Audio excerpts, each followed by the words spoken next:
Olá! Hoje a gente vai analisar o efeito dominó de uma operação militar americana de altíssimo risco que basicamente da noite para o dia virou de cabeça para baixo o cenário político de um continente inteiro. E essa frase do presidente dos Estados Unidos, dita poucas horas depois da captura, já dá o tom de tudo. Sozinha, ela sinalizou um nível de envolvimento americano na Venezuela que a gente nunca tinha visto e, claro, mandou ondas de choque pelo mundo todo. Então vamos ao fato central que deu início a essa história toda. Um momento decisivo que colocou um ponto final em um regime de 25 anos e, ao mesmo tempo, abriu um futuro completamente incerto para milhões de pessoas.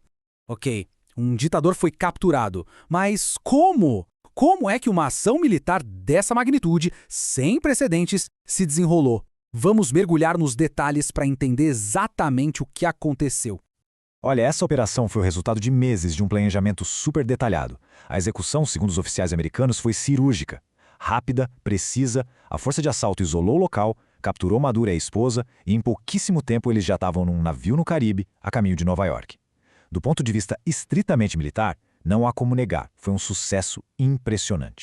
Só que um sucesso militar quase nunca garante estabilidade política. E foi exatamente isso que aconteceu. A precisão tática da operação rapidamente deu lugar a um cenário de caos e de muito perigo nas ruas de Caracas. O que se formou ali foi um vácuo de poder extremamente perigoso. De um lado ficaram os remanescentes do regime, figuras como Delcy Rodrigues e Diosdado Cabello, que ainda controlam partes do aparato de segurança. Do outro lado, a oposição eleita democraticamente, com apoio popular, mas sem armas, sem força real. Nenhum dos lados conseguia de fato consolidar o controle. E para complicar ainda mais, o Estado venezuelano já não tinha o monopólio da força. O poder estava totalmente fragmentado. Não era só o exército oficial. A gente está falando da polícia secreta, das milícias armadas nos bairros, os famosos coletivos, e até de guerrilhas colombianas atuando no território. Com tantos grupos armados, o risco de um conflito interno generalizado se tornou altíssimo. Bom, e essa situação interna na Venezuela, claro, não ficou contida por lá. O primeiro efeito dominó foi a reação imediata por todo o continente americano, que ficou completamente dividido. A Colômbia, por exemplo, um vizinho-chave, se posicionou na hora. O presidente Gustavo Petro condenou a ação. A preocupação ali era com a desestabilização de toda a região, criticando fortemente o unilateralismo da ação americana. Mas do outro lado do espectro veio a Argentina. O presidente Javier Milei, um grande aliado de Trump, comemorou a operação. Para ele, foi um golpe certeiro contra o que ele chamou de regime narcoterrorista. Isso já mostra a fratura ideológica profunda na América do Sul. E essa divisão não foi só na América do Sul, não.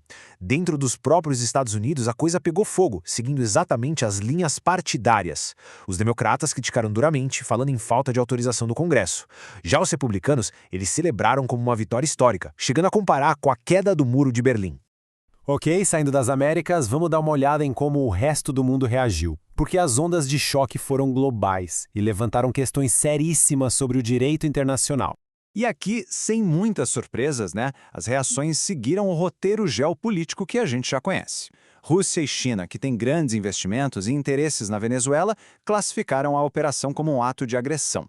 Já os aliados mais próximos dos Estados Unidos, como Israel, elogiaram a liderança forte. Ficou bem claro quem está de que lado no tabuleiro mundial.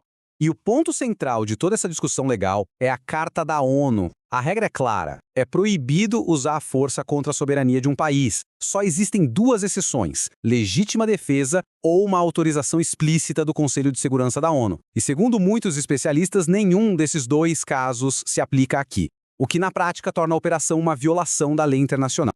Mas será que essa operação era só sobre a Venezuela? Muitos analistas acreditam que não. Eles apontam que havia uma mensagem bem clara sendo enviada para outro adversário dos Estados Unidos. Fica a pergunta: o que o Irã deveria entender com a queda de Maduro?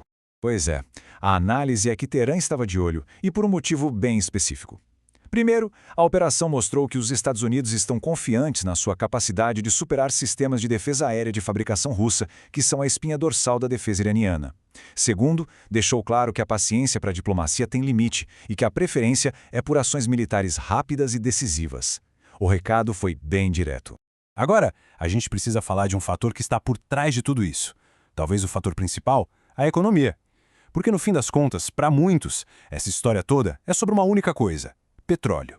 E a razão é muito, muito simples.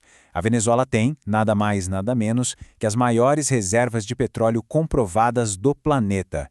Maiores até que as da Arábia Saudita. Só esse dado já coloca o país no centro do tabuleiro energético global. O problema é que existe um abismo entre o potencial e a realidade. A indústria de petróleo venezuelana, que já foi uma gigante, hoje está em ruínas. A infraestrutura está sucateada, precisando de bilhões de dólares em investimentos, sem falar que o petróleo de lá é do tipo pesado, o que complica bastante a questão ambiental. E se havia alguma dúvida sobre a conexão com o petróleo, o próprio presidente Trump tratou de esclarecer. Ele disse com todas as letras que a ideia era que as empresas de petróleo americanas entrassem no país para consertar a infraestrutura e começar a fazer dinheiro para o país. Mais direto impossível. E é aqui que a gente fica com a grande questão. Do ponto de vista militar, a captura de Maduro foi sem dúvida um sucesso tático. Mas e a estratégia? Será que essa ação não foi um erro estratégico? Tirar um ditador do poder pode ter aberto a porta para um conflito talvez ainda maior e para um envolvimento americano longo e custoso. A pergunta que fica é: a primeira peça do dominó a cair foi Maduro ou foi a estabilidade de toda uma região? A gente se vê na próxima análise.